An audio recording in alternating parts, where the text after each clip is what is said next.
and welcome back to another episode. In this video, I want to go over some of Donald Trump's tweets, and I may make this into a series, as right now I'm actually reading Scott Adams' book, Win Bigly, in which he explains all of the persuasion techniques that Donald Trump used that are largely fact-free, but that he used to win the presidency. And these are the techniques that Hillary Clinton certainly did not use for the most part. And I was actually thinking of doing a whole series on that book by itself, and I'm still likely to do that. But in the meantime, Donald Trump puts out these amazing tweets which kind of demonstrate persuasion techniques just on their own. So I thought I'd start with that, as I'm already thinking about it.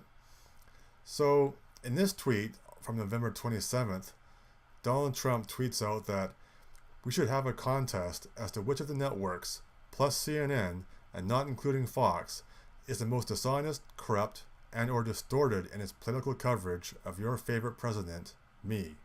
They are all bad. Winner to receive the fake news trophy.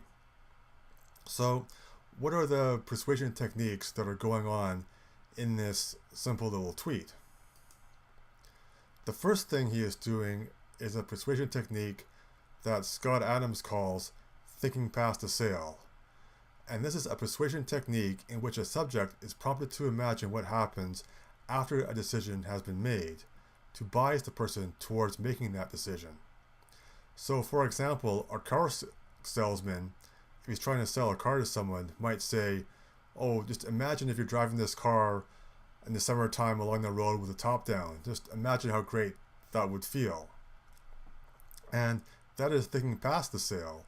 The sale is, do you want to buy this car?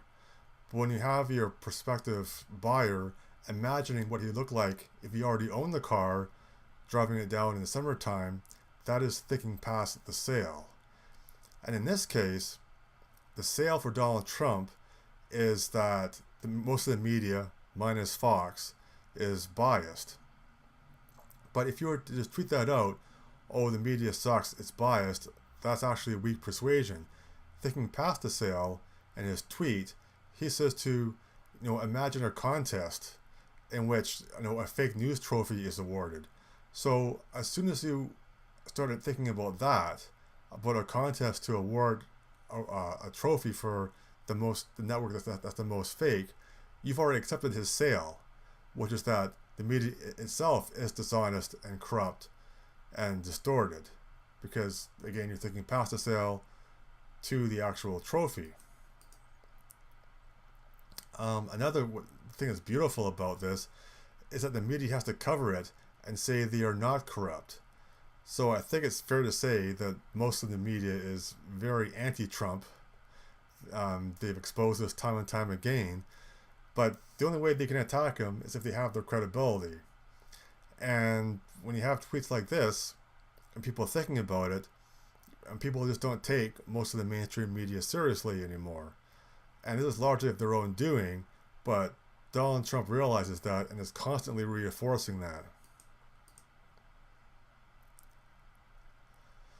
And also online, what happened, just on Twitter, is that people themselves started having their own contests and polls as to which media outlet was the most corrupt.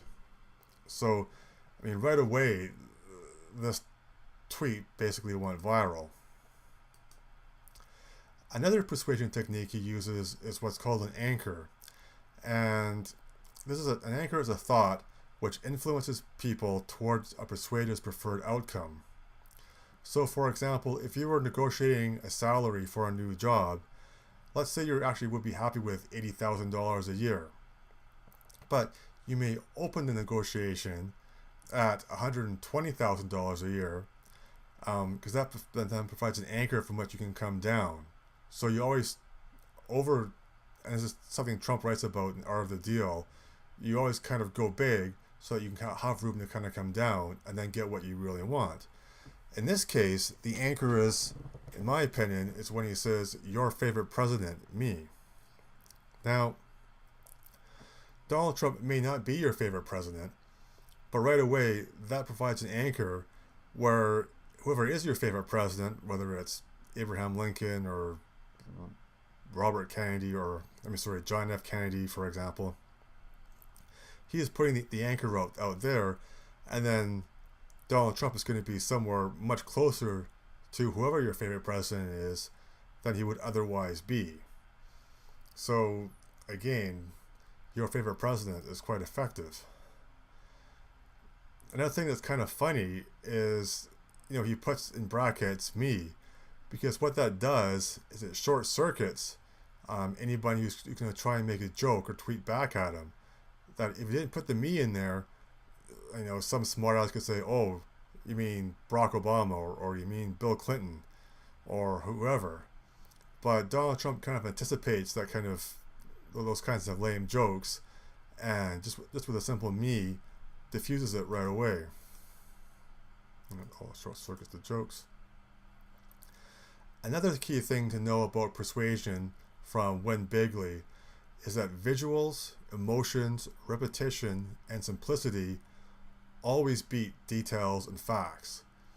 So in this case, what he's doing here is in the last sentence that the winner to receive the fake news trophy, all in capitals. So what does that do? It has you thinking about a fake news trophy, which is very visual. And what the fake news trophy is, it's actually what we call like 2 levels past the sale. So in this case, so the first level is the sale itself, which is accepting the premise that the media is biased. Level 1 is then thinking about the award show. But then level 2 is once you accept the award show, you start thinking about what the trophy is going to look like. So you're actually kind of boring down into your brain, and it's working at a couple of different levels, all reinforcing. And in this way, that's why this tweet is actually very persuasive for the actual ultimate sale that Donald Trump wants to make, which is that the media is dishonest. So you can see there's actually a lot to these persuasion techniques, and I hope to talk about it more in the future because I find it pretty interesting. Once again, as always, if you have any comments on this, I would like to hear it. What do you think of Donald Trump's persuasion techniques? Do you buy it? Do you think there's nothing much to it? Feel free to let me know. And until next time, thank you.